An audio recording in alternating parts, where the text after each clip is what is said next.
This is the river before the Bore comes through. Hopefully you can see from the bits of white water appearing that the river's flowing from left to right, and there are lots of sandbanks around. Unfortunately, a deep mist is now coming in, and most of the sandbank we were looking at before is rapidly being covered by a very thick fog, which extends the entire way to the left. So I'm now wondering whether to stay here, given that the Bore is just about due, or risk going on a bit of a detour to get a better viewpoint. That's it! And there are I think that's it. Yes, that's it. And there are all the canoeists and the surfers surfing it. Richard's in a red boat. He said he was going to go sort of left of middle from our point of view. I don't know whether he actually is. Well, I can see white all the way along except for at the very right hand end, which I think is a good sign. Certainly most people I think are still on the wave, so that's good. Go on, Richard! It's looking very crowded on the wave. Everyone's squashed up together in the best bits, which of course isn't very helpful because then it doesn't give anyone as much leeway.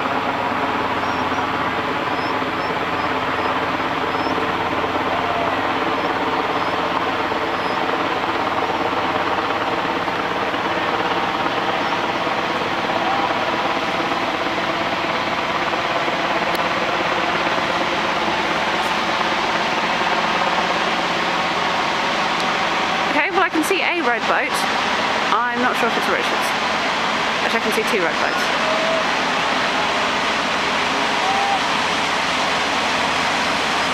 And there's also someone who's capsized over there, so I don't know if that's him. Hope not. Oh, they're making it into the fog now.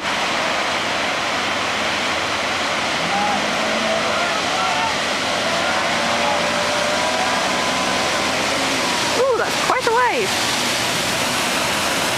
Right, and behind it, there's lots of other waves, quite big ones. But only interestingly on this bit where the channel was deep, over where the channel is basically just sandbanks, there's not such big waves. I'm not sure if you can see this now, we're looking into the sun.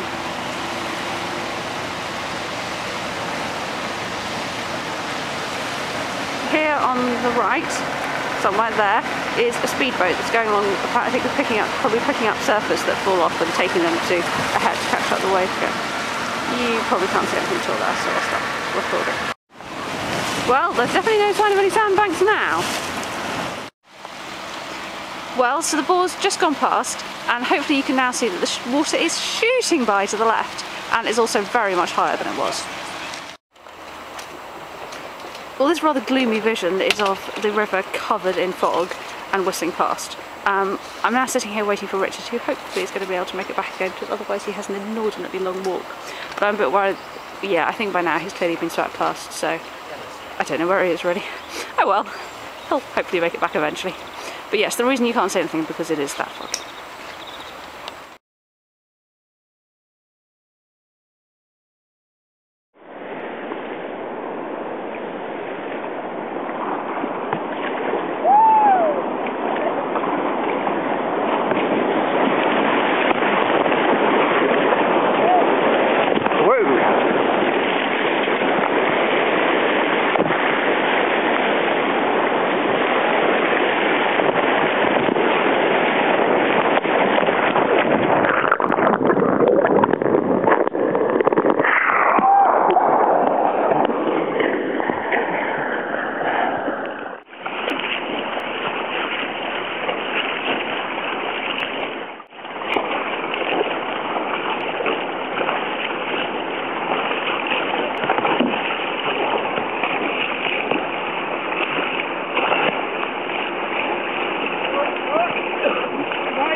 The V paddles are just in front.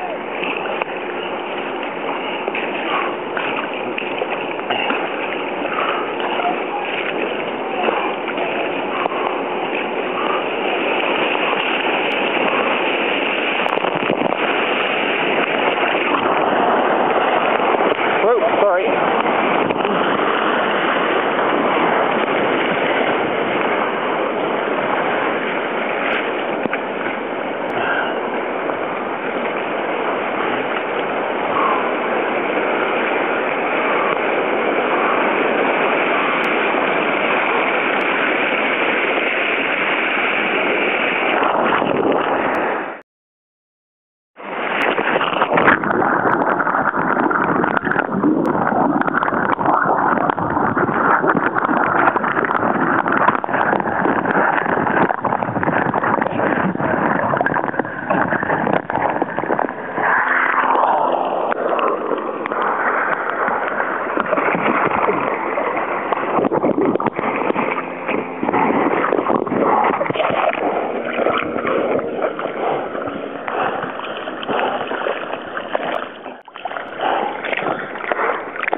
style. Yum, yum, yum. Well, Richard's just got back, and here, ironically enough, the mist is now cleared again. It's beautifully sunny, and you can see all the water tearing past. Just here is apparently where Richard swam past. Well, this is where Richard finally managed to climb out of the bore. We've come along a footpath along the bank, up a hill and down again. Interestingly, well, depending on whether or not you already knew this, so when Richard climbed out, which is not so long ago, but a little while because he had to walk back to the car, fetch me and then come back again, the water level here has risen by 2 metres, and it looks like it's just about to break over the bank here, whereupon, oh look, there's lots of puddles from presumably where it broke through yesterday. In fact, standing where I am now, I'm a little worried that I might become underwater soon, although fortunately for me the route back to the car is over a hill, so it's not a problem. Well, it's now a little bit later and I'm back in exactly the same spot again, and sure enough all the water has broken through and you can just see those iron railings poking out through the water that when I was here before were just entirely out. The reason we're back is because as we were going over the hill again, unfortunately I heard the voices of Chris, a canoeist who we came with, and a couple of surfers at the bottom of the hill trying to get up again. So we've come back to help them and point out to them that there's a flat bit over here, and Richard's just waded around to help drag. Well, we're now coming back over the top of the hill again, having made sure that Chris and co are out okay, and I'm now standing looking at where I was taking the original pictures of the bore, where I watched the bore go past, and it's that field that's now underwater. In fact, worryingly, not sure if you can see this in the video, but the road where we park is also beginning to get underwater, so we should probably get out pretty quickly before something happens to the car.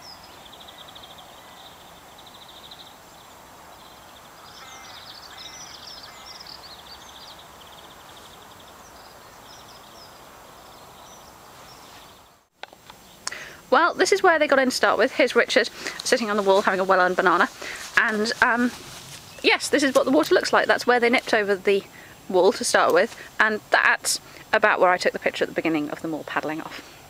So I'm not sure if you can see, but the water's pretty much gone slack now.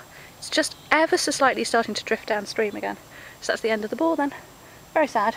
But in the meantime, the water is all pretty high, although at any rate, fortunately, we're not flooded in the road.